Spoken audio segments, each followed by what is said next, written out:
Hello दोस्तों, स्वागत है आपका आज की चर्चा में। जैसा कि आप जानते हैं, यूजीसी नियम 2026 आज देश में चर्चा का विषय बना हुआ है, जिसके बारे में हम विस्तारपूर्वक जानेंगे। मैं एडवोकेट आज़ाद चौधरी, मेरे साथ हैं एडवोकेट समीर अहमद सर। तो सर, स्वागत है आपका आज की चर्चा में। सर, सबसे पहला क्वेश्चन ये है कि यूजीसी क्या है, इसके बारे में बताइए। Thank you Azad sir. UGC, university grant commission, विश्वविद्यालय अनुदान आयोग, जो भारत सरकार की एक वैधानिक संस्था है जिसकी स्थापना 1956 में हुई और इसकी स्थापना यूजीसी एक्ट 1956 के अंतर्गत हुई है। सही। यूजीसी का काम है जो यूनिवर्सिटीज हैं या कॉलेज हैं, यूनिवर्सिटीज हैं, उनको मान्यता देना, शिक्षा के मानक तय करना, सही। यूनिवर्सिटी को, कॉलेजेस को फंडिंग कराना, यानी कि उनको अनुदान देना। सही है। ये यूजीसी का काम है।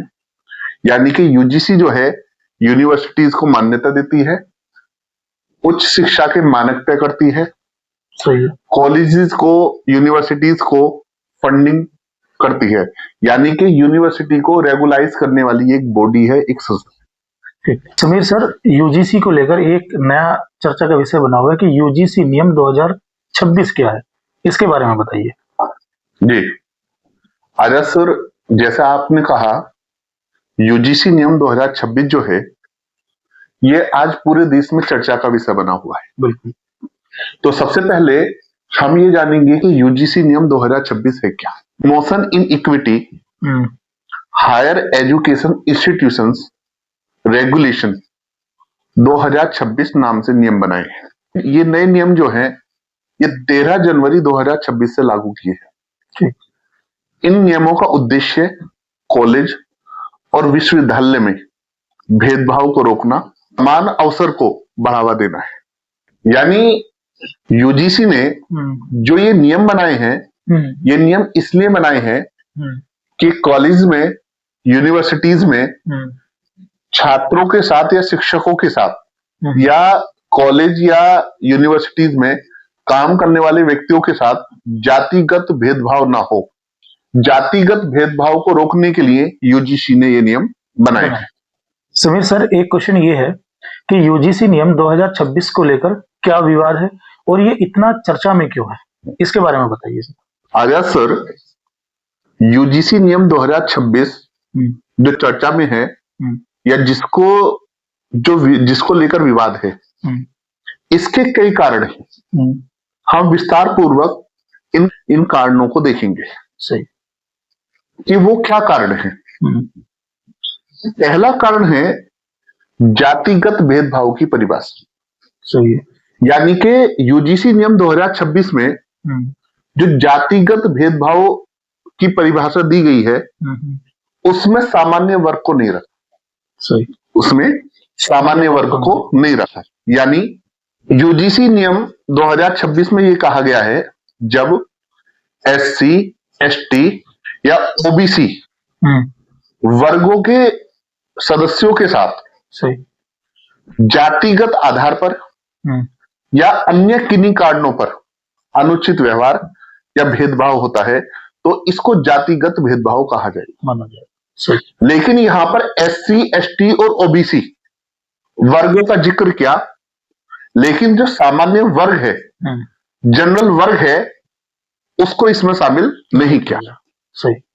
सामान्य वर्ग के जो छात्र हैं उनके मन में एक शंका है कि अगर जो कल को हमारे साथ भेदभाव होता है, सही, तो हम कहां शिकायत करेंगे, हमें क्या सुरक्षा प्रदान की जाएगी, इसको लेकर स्पष्ट प्रावधान नहीं है। यानी कि कहीं ना कहीं सामान्य वर्गों के छात्रों के अंदर ये डर है, ये कंफ्यूजन है, क्योंकि ये इस चीज की कोई गारंटी तो है नहीं कि सामान्य वर्गों के छात्रों के साथ भेदभाव नहीं हो सकता। भेदभाव तो किसी के साथ भी हो सकता है। कहीं पर आप देखोगे कि अगर जो एससी कम्युनिटी के सदस्य बहुत ज्यादा है, जनरल के कम है, तो वहां जनरल के साथ भेदभाव होने की ज्यादा चांसेस है। जहां पर जनरल कास्ट के स्टूडेंट्स ज्यादा है, एससी कम्युनिटी के स्टूडेंट्स कम है, वहां SC ST OBC के साथ जो है भेदभाव होने की संभावनाएं ज्यादा है। तो भेदभाव तो किसी के साथ भी हो सकता है, लेकिन सामान्य वर्ग के छात्र हैं, उनके मन में ये शंका है कि कहाँ शिकायत करेंगे, इसको लेकर जो है स्पष्ट प्रावधान नहीं है। एक विवाद का कारण ये है। दूसरा विवाद का कारण ये है कि सामान्य वर्गों के छात्रों का कहना है कि ये नियम एक तरफा है, यानी कि ये कहीं ना कहीं SC ST और OBC के फेवर के हैं। अगर जो शिकायत का अधिकार मिलेगा तो शिकायत का अधिकार सभी को मिलना चाहिए, और शिकायत का अधिकार सामान्य वर्ग के छात्रों को भी मिलना चाहिए। और सामान्य वर्ग के छात्रों को शिकायत का अधिकार न देकर तो कहीं ना कहीं सुरक्षा की भावना जो है सामान्य वर्ग के छात्रों के बीच में पैदा हुई है। एक चीज ये भी है इसमें कि कहीं ना कहीं जनरल कैटेगरी के सामान्य वर्ग के जो छात्र हैं या व्यक्ति हैं, उनको ये लग रहा है कि रिवर्स डिस्क्रिमिनेशन शुरू ना हो जाए, कहीं उल्टा हमारे साथ भेदभाव होना शुरू ना हो जाए। तो इससे सामान्य वर्ग के छात्र और शिक्षक अपने आप को असहज महसूस कर रहे हैं। तीसरा विवाद का कारण यह है कि झूठी शिकायतों का डर, यानी कि UGC नियम 2026 के अंतर्गत शिकायत करना आसान हो गया है। कहीं ना कहीं सामान्य वर्ग के छात्रों को यह लगता है कि अगर जो हमारे विरुद्ध झूठी शिकायत हुई तो झूठी शिकायत करने वालों के विरुद्ध स्पष्ट सजा का प्रावधान नहीं है, स्पष्ट कार्यवाही का प्रावधान नहीं है। नियमों के अंदर यह प्रावधान होना चाहिए कि अगर जो किसी के खिलाफ भी कोई शिकायत की गई और वो शिकायत झूठी पाई गई, तो जो झूठी शिकायत करता है उसके विरुद्ध कार्रवाई होगी, लेकिन नियमों में उसके विरुद्ध कार्रवाई का स्पष्ट प्रावधान नहीं है। ये भी एक विवाद का कारण है। एक विवाद का कारण यह है कि UGC नियम 2026 ये कॉलेजेस पर बोझ बढ़ाएगा, उन पर प्रेशर बढ़ाएगा। कैसे प्रेशर बढ़ाएगा, अब हमें यह समझना है। सबसे पहली चीज यह है कि UGC नियम 2026 के अंतर्गत प्रत्येक कॉलेज को अपने यहां पर जो है इक्वल अपॉर्चुनिटी सेंटर बनाने होंगे। इक्वल अपॉर्चुनिटी सेंटर जो है बनाने होंगे, इक्विटी कमेटी बनानी होंगी, इक्विटी स्क्वाड भी बनाने होंगे, प्लस 24 घंटे सप्ताह के 7 दिन सेवा उपलब्ध कराई जाएगी। जो छोटे कॉलेज हैं उनके पास संसाधनों की कमी है, तो उनके लिए चिंता है कि हम इतने संसाधन कहां से जुटाएंगे। तो ये भी एक विवाद का कारण है। इसी के साथ एक विवाद का कारण यह है कि UGC नियम 2026 में जो सजा का प्रावधान है, वो सजा का प्रावधान बहुत ज्यादा सख्त है, ऐसा कॉलेजेस का मानना है। अब क्या क्या सजा हो सकती है? सबसे पहला ये कहा कि कोई भी कॉलेज अपने यहाँ भेदभाव रोकने में असफल रहा तो UGC उसका फंड रोक दे, नए कोर्स बंद हो जाएंगे और उसकी मान्यता भी रद्द हो सकती है। तो ये कहीं ना कहीं कॉलेजेस का मानना है कि ये सजा जो है अपने आप में बहुत ज्यादा सख्त है। इस तरीके से जो मैंने बताया कहीं ना कहीं ये विवाद का कारण है। ठीक, एक क्वेश्चन और, UGC नियम को लेकर सरकार और UGC का क्या पक्ष है, इसके बारे में बताइए। देखिए, UGC नियम 2026 है, ये पूरे देश में चर्चा का विषय बना हुआ है।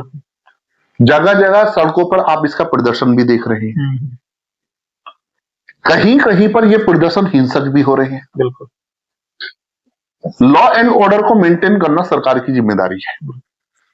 तो जो UGC नियम 2026 है, इसको लेकर सरकार ने और UGC ने अपना पक्ष रखा। सही। सरकार ने कहा कि ये नियम जो है ये कमजोर वर्गों की सुरक्षा के लिए है, कि जिस उनका क्या है, उनकी सुरक्षा के लिए ये नियम बनाए गए हैं। दूसरा, सरकार का और UGC का कहना है कि ये नियम किसी के खिलाफ नहीं है। जैसा कि बताया जा रहा है कि ये कहीं ना कहीं सामान्य वर्ग के छात्र और शिक्षक इन्हें अपने विरुद्ध मान रहे हैं कि ये किसी के भी विरुद्ध नहीं है।